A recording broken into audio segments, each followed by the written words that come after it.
Hello and good evening all of you. A very welcome to today's session. 16 जून को prelims और 24 का exam देना है एंड 16 जून के वाले एग्जाम के लिए since the mocks are going, test चल रहे हैं एंड स्टूडेंट्स आर, तो मेरे पास रेगुलर इनपुट्स आ रहे हैं, स्कोर्स आ रहे हैं बच्चों के. One of the primary concern जो एस्पिरेंट्स का हमेशा रहता है and this year also it is there, that आपके नेगेटिव मार्क्स जो है वो कैसे कम करें. Let's say lot of people 100, let's say आपने 90 अटेम्प्ट किए और आपके 60 सही हैं एंड 30 आपके रॉन्ग हैं, तो इफेक्टिवली आपके ये -10 हो जाते हैं 1/3 नेगेटिव मार्किंग में. तो आपकी जो इफेक्टिव अटेम्प्ट है वो 50 है. So here if you see the accuracy is just 66%. तो यानी कोई भी एस्पिरेंट अगर तैयारी कर रहा है तो दे हैव टू इधर आप अपने अटेम्प्ट को बढ़ाइए और एक्यूरेसी थोड़ी कम भी होगा तो प्रीलिम्स निकलेगा, या फिर आपने एक्यूरेसी को कैसे इंप्रूव करना है और how do you reduce negative marking. Improve accuracy and reduce negative marking, these are two areas. तो हर एस्पिरेंट की तैयारी में कुछ चीजों को मुझे पूछना पड़ेगा and I have highlighted few pointers और इन पॉइंटर्स को हम डिस्कस करेंगे. Reduce negative marking and improve your score. अब स्कोर कैसे इंप्रूव होगा, कुछ पीवाईक्यूज को भी लेके मैं डिस्कस करूंगा and that will give you better understanding. Now question comes कि अगर हमारे नंबर ऑफ अटेम्प्ट्स जो होते हैं, okay, now what are the ideal attempt, यानी आपके एक आइडियल नंबर ऑफ अटेम्प्ट्स क्या होंगे. I always say to the aspirant की आइडियल अटेम्प्ट्स आपके मिनिमम अटेम्प्ट कितने होने चाहिए. Minimum attempt will vary from 75 to 80. ये आपकी एक आइडियल अटेम्प्ट है, मैं मिनिमम की बात कर रहा हूं. And the upper side attempt is something which is very difficult to tell. सारे क्वेश्चन अटेम्प्ट नहीं करने हैं, आपको कट ऑफ क्लियर करना है. Last time the cut off was how much, it was just 75 cut off था. उससे पहले 87, 88, 92, 98, 98. Now these have been the cut off of last few years. यानी आप इनको कट ऑफ्स को ब्रीच करना है and you have to reach this number. तो एक आइडियल नंबर ऑफ अटेम्प्ट कोई डिफाइन नहीं है, but I would say that anything less than 75 और 80 इज नॉट एक्सेप्टेड. आपको मिनिमम 75-80 तो अटेम्प्ट करने ही है. Here accuracy becomes very important. अगर आपका अटेम्प्ट 75 है तो एक्यूरेसी 75-80% होनी चाहिए. इफ योर अटेम्प्ट इज 80 तो आपकी अगेंस्ट 70% मिनिमम एक्यूरेसी होनी चाहिए. एज एन एस्पिरेंट आपको इस पे काम करना होगा. You have to understand what is the number of attempts. आप करिए, कुछ बातों पे ध्यान रखिए, सारे क्वेश्चन अटेम्प्ट नहीं करने हैं. You just have to breach the cut off and the cut off breaching will happen only if your ideal attempts are reached. Now मैं this is my 14th year, मैं बच्चों को गाइड करते हुए पढ़ाते हुए 14th ईयर हो गया है एंड पिछले कई दिनों से मैं पीवाईक्यूज बहुत देख रहा हूं and just trying to look at it and I found that somewhere in the process student basics पे ध्यान नहीं दे रहे हैं. तो आपका पहला बेसिक यही है that you have to plan the number of attempt और इस अटेम्प्ट को मिनिमम इतना रखिए एंड डोंट गो बियॉन्ड 90-95. जिस तरह का पेपर आ रहा है उसमें आपके 90-95 अटेम्प्ट होना is not advisable. That is what I would say. Second is understand the demand of the question, यानी क्वेश्चंस को समझिए. बहुत टाइम ऐसा होता है that questions are not clear, questions not understood. Now because एक प्रेशर गेम की तरह होता है, you are attempting the paper, 2 hour का विंडो होता है, you have to attempt 100 questions. एक प्रेशर है, नंबर ऑफ अटेम्प्ट इतने होने चाहिए and that is where it is important that आपको चीजें समझ में नहीं आती हैं, क्या वर्क कर रहा है क्या नहीं वर्क कर रहा है. So what you need to do here is that you have to push yourself कि भी हमारा को क्वेश्चंस को ढंग से पढ़ना होगा. Read very consciously and be aware of it. यानी एक एक सवाल का स्टेटमेंट पढ़िए, स्टेटमेंट्स को बिटवीन द लाइन समझने की कोशिश करिए, बिकॉज मैं कुछ क्वेश्चंस अभी आपको दिखाऊंगा और उससे आपकी अंडरस्टैंडिंग और इंप्रूव होगी. फॉर एग्जांपल अगर मैं यूपीएससी की बात करूं, now let's take this question. ये लास्ट ईयर का पेपर का क्वेश्चन है. Consider the investments in the following assets: brand recognition, inventory, intellectual property and mailing list of client. How many of the above statement are considered as intangible investment. Now यहां पर आपने ध्यान दिया होगा investment की बात हो रही है. Now, which of these is investment? एक कंपनी के लिए ब्रांड भी इन्वेस्टमेंट है, इन्वेंटरी भी इन्वेस्टमेंट है, इंटेलेक्चुअल प्रॉपर्टी भी इन्वेस्टमेंट है, मेलिंग लिस्ट बिकॉज से फ्यूचर. तो इनटैंजिबल इन्वेस्टमेंट कौन सा है? इनटैंजिबल मतलब जिसको आप, tangible means which you can feel and touch, यानी ये सारे इन्वेस्टमेंट्स की बात नहीं कर रहा है, सिर्फ intangible. So intangible is the keyword यहाँ पे। अगर बहुत सारे बच्चे इंटेंजिबल वर्ड को मिस कर जाते हैं, they can miss the entire question. So this is example of how you might make a mistake if you are not looking at the requirements of the paper. Paper की requirements को समझिए, question की requirement को समझिए। अब इसमें अगर मुझे एलिमिनेट करना है तो इन्वेंट्री मतलब कोई भी आप चीज प्रोड्यूस करते हो तो उसका एक आप इन्वेंट्री मेंटेन करते हो कि भाई इतना रखा हुआ है वेयर हाउस में, इसे निकल जाएगा। सो इनटैंजिबल नहीं, ये टैंजिबल इन्वेस्टमेंट होगा। तो आउट ऑफ दिस 1 is 2 जो है वो स्टेटमेंट बाहर हो जाता है, and that means 1, 3 and 4 is right. तो आंसर इसमें ओनली 3 हो जाएगा। यानी कहने का मतलब है, अगर ये क्वेश्चन आपने ध्यान से नहीं पढ़ा, it is example of how you have not understood the question. आपने क्वेश्चन नहीं समझा है और फिर भी आप गलती कर सकते हो। This is a common mistake, questions not understood. और यहां पे जो क्वेश्चन आपको समझ में नहीं आते हैं तो you make mistake. Read properly, पहली बात। सिली मिस्टेक्स नहीं करना, reduce number of silly mistakes. And believe me, it is sincerity. आप प्रिपरेशन तो अच्छे से कर रहे हो, बट पेपर देने में आपकी सिंसियरिटी लैक कर रही है। It is a sheer example of lack of sincerity अगर क्वेश्चंस आप नहीं पढ़ रहे हो। You are making a blunder there. इस तरह से अगर आपके 4 क्वेश्चन गलत हो जाते हैं पेपर में, या 3 क्वेश्चन गलत हो जाते हैं, believe me the journey is closed. It is closed. Option खत्म हो गया, आपने खुद दरवाजा बंद कर दिया अपने लिए। ये कॉमन प्रॉब्लम है एस्पिरेंट्स की। आप यूपीएससी के डिमांड को समझिए। It is highly competitive exam, एक ऐसा एग्जाम जो आपको टेस्ट कर रहा है मेंटल लेवल पे, फिजिकल लेवल पे।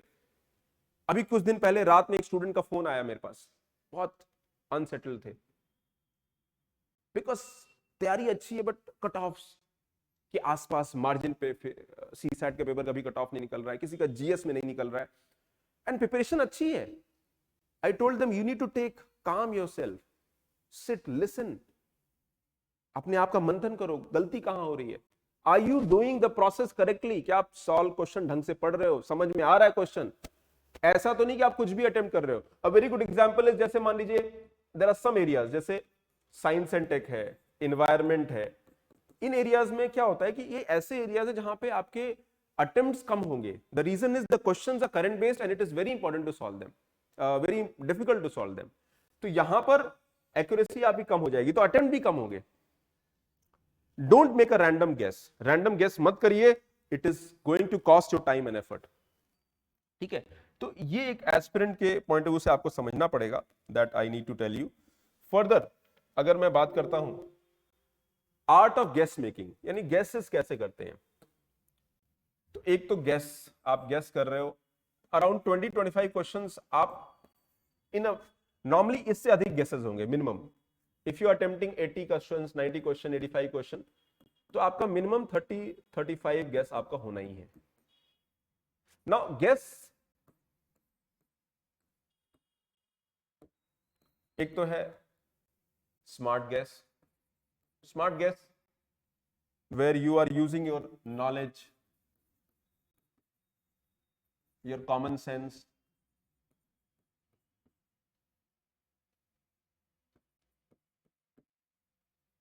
अपना नॉलेज यूज कर रहे हो, अपना कॉमन सेंस यूज कर रहे हो, अपने you know you are able to do things from inferred learning. आप इन्फर करके वहां पहुंच रहे हो। ये तो पहला हो गया smart guess. How many question you are doing with smart guess. दूसरा हो गया आप वाइल्ड गेस, कुछ लोग रैंडम गेस, कुछ लोग ब्लाइंड गेस, जो भी कहिए, पीपल आर डूइंग दिस। इसमें मतलब you don't have any idea. Okay, ये 0 होना चाहिए। आपको नहीं पता है, you don't not know the question. Example लेते हैं, मान लीजिए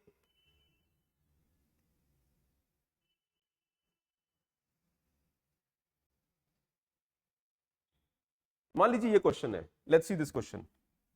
consider the following countries which of the above are have border with Afghanistan. Let's say आपने अफगानिस्तान का बॉर्डर आपको याद नहीं है, you do not remember the Afghanistan border, and you feel अच्छा पता नहीं, देखते हैं। You don't have an idea. Now in this situation अगर आपको नहीं पता है, it is a pure random guess, pure wild guess, एक ब्लाइंड गेस है। आपको पता होना चाहिए where is Afghanistan, where is Azerbaijan, where is Kyrgyzstan, Tajikistan, ये सब सेंट्रल एशियन कंट्रीज हैं, and you should have a good understanding कि ये कंट्रीज कहां पर है। अगर आपने मैपिंग अच्छे से पढ़ा है, if you read newspapers properly, this is question is doable, you can easily attempt the question here. तो ऐसे क्वेश्चंस में हमें या तो पता है या नहीं पता है, a lot of questions will have the approach. तो यहां पर ये जो है इसको आपको जीरो करना है, क्लोज टू जीरो करना है। The guesses should be based on smart, it should be based on approach, जहां पे चीजें वर्क नहीं कर रहे हैं। कई बार ऐसा होता है कि 100% आपको लगता है, you feel that it is correct based on again, but still it incorrect हो जाता है। तो यहां पर ये पार्ट को हमें कम करना है। स्मार्ट गेसेस हमेशा होंगे and you will definitely do well in the smart guesses अगर आपने इस पे प्रैक्टिस किया है। अगला है methods of elimination. Elimination work करता है, बिल्कुल करता है, बट कैसे करेगा? नाउ हियर अगेन एलिमिनेशन कैसे वर्क करेगा? ओके, व्हेन यू देखते हैं, अब मान लीजिए क्वेश्चन कोई है, सो ये 2022 का पेपर है,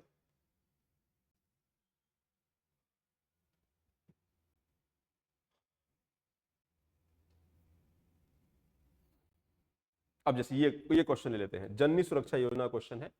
जननी सुरक्षा योजना, तो नेशनल हेल्थ मिशन के अंडर जननी सुरक्षा योजना आता है। Now here you have to tell which statement are correct. 4 statement है यहाँ पे। It is a safe motherhood intervention of state health department, ठीक है। It's objective is to reduce maternal and neonatal mortality among poor pregnant women. Its aim is to promote institutional delivery among poor pregnant women. Its objective includes providing public health facilities to sick infant up to 1 year of age. पहली बात है जननी सुरक्षा योजना, जननी यानी mother की सुरक्षा करना है। तो जननी सुरक्षा योजना is mainly about promoting institutional delivery among the poor people. तो डिलीवरी वुमेन बेस्ड अप्रोच है। तो यहां पर नेचुरली अगर देखा जाए तो यू कैन से कि भी कौन सा सही होगा कौन सा गलत होगा ना। If you have little idea, अगर आप थोड़ा सा कॉमन सेंस लगाएंगे, जननी सुरक्षा योजना को it is a centrally sponsored scheme, national health mission का ये पार्ट है। अगर थोड़ा सा आप एलिमिनेट करके अपने बुद्धि में थोड़ा सा फिल्टर कर पाते हैं, you will come to a conclusion that Janani Suraksha Yojana, और नॉर्मली ये स्कीम बहुत पुरानी है, आपने रिसेंट में नहीं पढ़ा होगा, ये स्कीम 10 साल से ज्यादा पुरानी है। 2013 में नेशनल हेल्थ मिशन आया था, नेशनल रूरल हेल्थ मिशन जो है 2005 में आया था, उस वक्त की ये स्कीम है। अब ये स्टेट हेल्थ डिपार्टमेंट इंप्लीमेंट करता है, funding and guidance is done by the central government. तो ये जो safe motherhood intervention of state health department, ये स्टेटमेंट आपका गलत हो जाएगा, यानी ऑल 4 स्टेटमेंट सही नहीं है, तो दिस इज आउट। अब एक और है, ये देखो, इन्फेंट्स को बचाना, ये ऑब्जेक्टिव प्राइमरी ऑब्जेक्टिव नहीं है। ये डिलीवरी अच्छे से करना है, बच्चे को केयर करने के लिए अलग स्कीम्स हैं जिसपे काम होता है। ओके, एक होता है जननी शिशु स्वास्थ्य कार्यक्रम, उसका पार्ट ये हो सकता है। तो ये स्टेटमेंट बाहर हो जाता है। तो इन दिस सिचुएशन नाउ इधर तो आपका 3 भी बाहर हो गया, 1 और 2। अब ये क्या है? ये ऐसा क्वेश्चन का एग्जांपल है वेयर अगर आपने थोड़ा सा पढ़ाई किया है ढंग से, and that is where it is important that you study less but you revise more. कम को अच्छे से पढ़िए, मल्टीपल टाइम रिवीजन करिए। तो इस केस में क्या होता है, you can filter it. UPSC statement बनाने से पहले बहुत सोचती है, दिमाग लगाती है। They want you to be very focused in your reading and understanding part. It's objective is to reduce maternal new mortality among the poor pregnant, ये सही है। Its aim is to promote institutional delivery, ये भी सही है, यानी answer आपका only 2 होगा। So whenever I am doing that, तो मेथड्स एलिमिनेशन में आप क्या यूज करोगे? अपनी कॉमन सेंस को यूज करोगे। ओके, अब ओनली 1, ओनली 2, ओनली 3, ऑल 4, ऐसे ऑप्शंस में एलिमिनेशन में इधर यू नो और यू डू नॉट नो, तो आप क्लोज हो जाता है। पहले 1 2 3 था, 1 2 था, 1 एलिमिनेट हो गया, 2 हो गया, तो दैट यूज टू वर्क। फिर भी चेंज हो सकता है, दैट माइट कम अगेन। तो यहां पर मेथड्स एलिमिनेशन में हम कॉमन सेंस यूज करके फिल्टर करेंगे, and you can use this method by understanding of the basic things also. अब जैसे मान लो एक और है, ये इसी स्टेट, अगर यहां पे कैसे स्मार्ट गेस यूज करेंगे, अनीमिया मुक्त भारत स्ट्रेटजी। अनीमिया मुक्त भारत स्ट्रेटजी, अब ये गवर्नमेंट स्कीम है, आपने अगर ध्यान दिया होगा, तो अगर इस स्कीम को देखोगे ढंग से, तो इसमें can I use the logic of elimination? Let's see. It provides prophylactic calcium supplementation, anaemia है तो आयरन और फोलिक एसिड की बात होगी, तो नेचुरली 1 तो बाहर हो जाएगा। तो यू कैन इजिली एलिमिनेट कि आपको भाई ठीक है 1 तो बाहर है। It runs for campaign for delayed cord clot clamping at the time of childbirth. It provides for periodic deworming of children and adolescents. It addresses non-nutritional causes of anemia in endemic pockets with special focus on malaria. अब ये scheme अगर आपको नहीं पता है let's say, तो आपका logic यही है कि फर्स्ट एलिमिनेट कर पाओगे, बाकी एलिमिनेट नहीं कर पाओगे if you not read the scheme. तो ऐसे गवर्नमेंट स्कीम्स को अटेम्प्ट करने से पहले या क्वेश्चंस को अटेम्प्ट करने से पहले यहाँ पे एलिमिनेशन भी यूज नहीं होगा, स्मार्ट गैस भी यूज नहीं होगा। अगर again if you have read the scheme, और ये कॉमन स्कीम था जो बहुत एस्पिरेंट्स ने पढ़ा होगा, बट इतने माइन्यूट पॉइंट्स पर यूपीएससी आपको चेक कर रहा है, तो when you are attempting such questions be very sure of the options, तब आप मार्क करिए। यहां पे गलती का स्कोप नहीं है। मैं तो अगर मैं रहता, अगर मैंने स्कीम को नहीं पढ़ा है तो मैं okay I could have eliminated 1, but 2, 3, 4 में मेरा कॉमन सेंस शायद ना चल पाए। तो here I am going to take a complete random guess which is wild in nature, which is wild कह लीजिए या ब्लाइंड कह लीजिए, ये काम मत करिएगा, इसको हम छोड़ देंगे अनलेस अंटिल आई नो इसका आंसर। वैसे बाकी स्टेटमेंट 3 है, ओनली 3, यानी 2, 3, 4 आर करेक्ट। तो I am just telling you that as an aspirant अगर आपने पढ़ा है, वहां से सवाल आता है, तो आप अपनी डिराइव्ड लर्निंग से उसको निकाल सकते हो, या फिर हमको और दिक्कत जो है हमें ओवरकम करना होगा। Coming to the next level, अगर हम बात करते हैं, डोंट अटेम्प्ट ऑल क्वेश्चंस, बिल्कुल मत करिए, क्वेश्चंस का अटेम्प्ट लिमिटेड रखिए। एलिमिनेशन मेथड कहीं काम करेगा नहीं करेगा, use your common sense. Time का ध्यान रखिए, keep a tab on time. कई बार क्या स्टेटमेंट बहुत बड़े बड़े हैं, आपको लगता है टाइम लगेगा, many times questions are simple. मैंने जो कॉमन देखा है कि बड़े क्वेश्चन में टाइम कम लगता है, छोटे क्वेश्चन में आपको पता है या नहीं पता है। तो you can focus on time management. शुरुआत में कोशिश करिए कि टाइम मैनेजमेंट पे ध्यान आपका रहे। Just look at the clock, always make sure कि टाइम के हिसाब से चलिए। ये नहीं टाइम मैनेजमेंट में selection of the question, choice, ये सारे फैक्टर इंपॉर्टेंट है। अगर आपको क्वेश्चन नहीं पता है आप सीधा स्किप कर दीजिए, आपको कोई गेस वर्क नहीं कर रहा है पूरा स्किप कर दीजिए। तो that is how you have to understand. अब मैंने ये एग्जांपल दिया इंटेंजिबल स्टेटमेंट। अब जैसे ये क्वेश्चन है, क्वेश्चन ये पॉलिटी का है, which of the following statement reflects the chief purpose of the constitution of a country. ये तो बहुत बेसिक सवाल है, सेटर है भाई। कॉन्स्टिट्यूशन का चीफ पर्पस क्या है? It determines the objective of making necessary law. Law making तो पार्लियामेंट का पार्ट है, ठीक है। It enables creation of political offices and government, ठीक है। गवर्नमेंट बनाने का प्रोसेस कॉन्स्टिट्यूशन डिफाइन करता है। It defines and limits the power of the government. Constitution के 2 पार्ट होते हैं, पहला पार्ट है गवर्नमेंट, दूसरा है people. Constitutionalism is one of the major objective which is to reduce the power of the government in the authority, और वो तभी होता है जब आप लोगों को राइट्स देते हैं। So it is very important that you understand this is the most important function of the constitution, to do constitutionalism, limit the power of the government। अब ये एनसीईआरटी चैप्टर 1 का सवाल है। NCERT chapter 1 class 9th class की NCERT का chapter 1 का सवाल है, क्लास 11th क्लास की एनसीईआरटी का चैप्टर 1 का सवाल है, limit the power of the government. तो ये क्वेश्चन, ऐसे क्वेश्चन गलत नहीं होने चाहिए। कुछ लोग इसमें भी गलत कर देते हैं, इसका मतलब है कि आपने अच्छे से पढ़ा नहीं है। ऐसे सवाल अनीमिया मुक्त भारत नहीं पढ़ना है, मुश्किल है, unless until you have read the scheme properly. अब जैसे ये सवाल है इंडियन इकोनॉमी के बारे में, 22 का है, an increase in the nominal effective exchange rate indicates appreciation of रूपी। अगर एक्सचेंज रेट बढ़ता है तो बेसिकली यहां पे करेंसी की अप्रिसिएशन की बात हो रही है, which is right. Currency appreciate हो रही है तो एक्सचेंज रेट आपका इंप्रूव हो रहा है, ओके। तो this is the right statement. But अगर स्टेटमेंट 2 देखोगे तो इसका जस्ट ऑपोजिट है, increase in the real effective indicates improvement in the trade competitiveness. अगर करेंसी अप्रिशिएट होती है मान लीजिए, तो क्या होगा? इफ द करेंसी अप्रिशिएट्स यानी करेंसी स्ट्रांग होगी, यानी हमारा सामान जो है बाहर के लोगों के लिए महंगा होगा, बिकॉज आवर, जैसे हमारी करेंसी स्ट्रांग हो जाती है तो हमारा सामान बाहर के लोगों के लिए महंगा होगा, because our currency strong, they have to pay more to purchase the same item.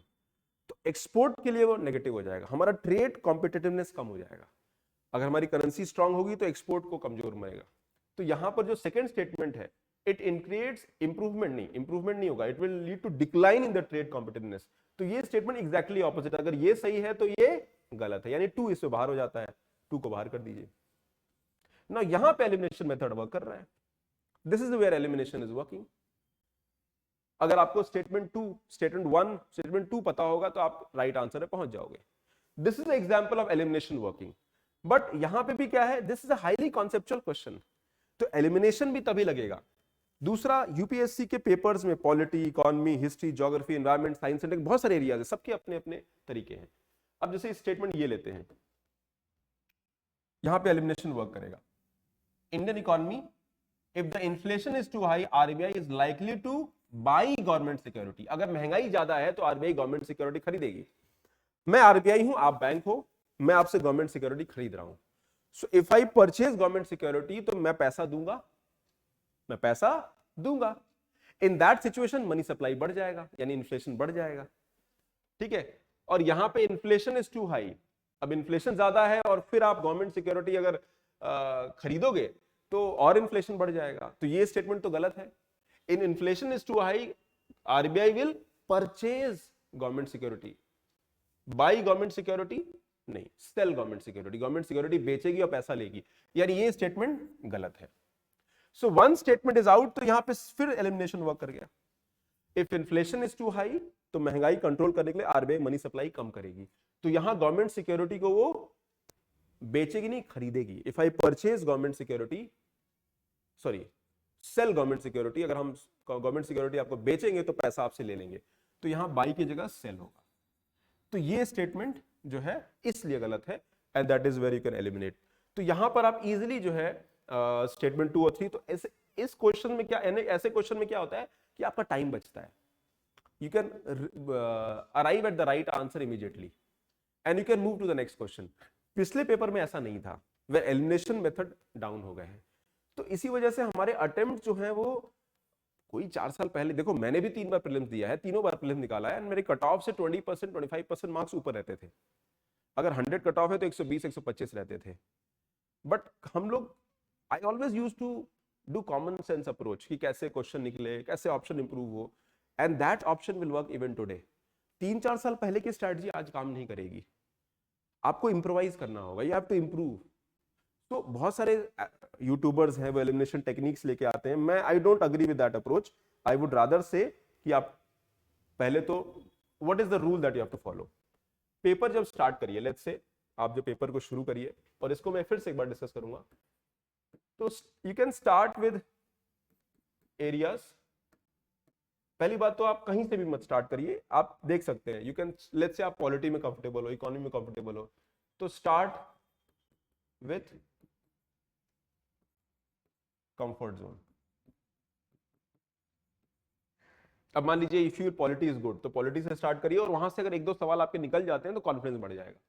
Second is identify seaters. आसान क्वेश्चंस को आइडेंटिफाई करिए. अगर आपने 4-5 हजार क्वेश्चन लगाए हैं तो आपका एक फिल्टर डेवलप हो चुका है. Third is attempt easy and conceptual questions first. इनको पहले अटेम्प्ट करिए, क्योंकि यहां पे आपकी एक्यूरेसी ज्यादा होगी, यहां पर एक्यूरेसी आपकी ज्यादा होगी. फॉर एग्जाम्पल पॉलिटी, इकोनॉमी में एक्यूरेसी ज्यादा होगी, हिस्ट्री में एक्यूरेसी कम होगी, ज्योग्राफी में भी एक्यूरेसी कम हो सकती है, बट ठीक है फिर भी. Science and tech will have lesser accuracy. So जो भी अच्छे एस्पिरेंट्स हैं उनका एरिया डिफाइंड है. लॉट ऑफ स्टूडेंट्स की ज्योग्राफी बहुत अच्छी है, तो वहां ज्योग्राफी में भी उनकी एक्यूरेसी इंप्रूव हो जाती है. तो when you are preparing for the exam, you have to make sure that accuracy is important.